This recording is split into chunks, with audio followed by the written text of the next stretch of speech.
Hello, and welcome to questions and answers about hidradenitis suppurativa, or HS disease. This is the first co-production between the Skin Centre for Dermatology here in Peterborough, Ontario, and HS Aware.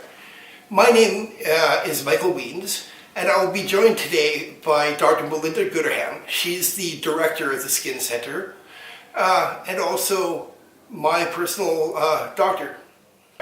What about at home? Would you recommend any sort of options that people can do? Like I know you tell me every day to wash with an antiseptic soap. Thank you. Yeah. Yeah. So an antibacterial wash or an antiseptic wash is always very good. This is not HS is not an infection, and so sometimes when we recommend these things, we use antibiotics, people think it's an infection. It's not an infection. We're using these for their anti-inflammatory effects and to also keep down the counts of bacteria on our skin to avoid a secondary infection. Okay.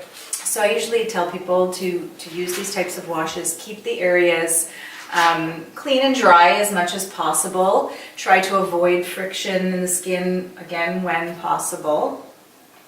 And if they are experiencing a flare-up with an inflamed lesion, sometimes soaking, like in an Epsom bath or something, can offer some relief. I generally recommend avoiding trying to lance things at home, only because of the risk of infection that some patients are at risk of. That is something that you do when someone comes into the office. But then we do it in a sterile technique. Right. And we don't recommend this at home just because we don't know. I know that patients sometimes do have to deal with them on their own, and we understand that you don't always have time to go to the hospital, but just being cognizant of the risks.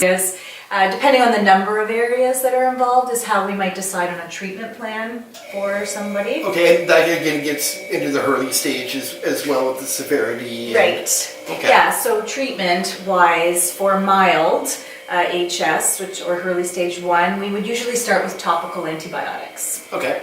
And we use that because they have anti-inflammatory properties, not because it's an infection.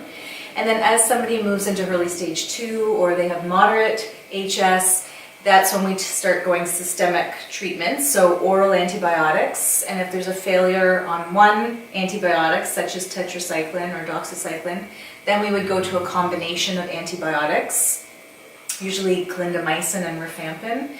And if you're still getting outbreaks or not responding on the combination antibiotics, then we would go to a systemic therapy such as adalimumab or Humira, which is an anti-TNF or anti-inflammatory injection for these lesions. Okay, great. So there are some things you can do at home, but really you need a good relationship with the doctor.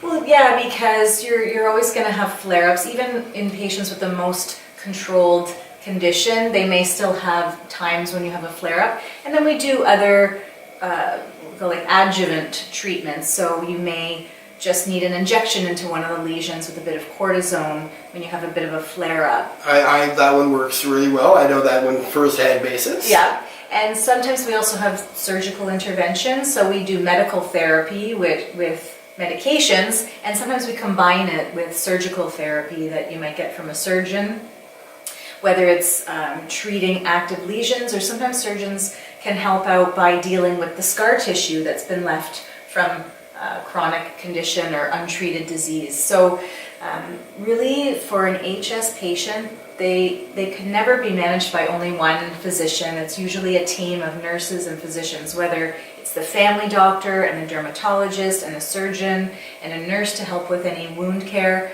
We really try to take a team approach with this condition.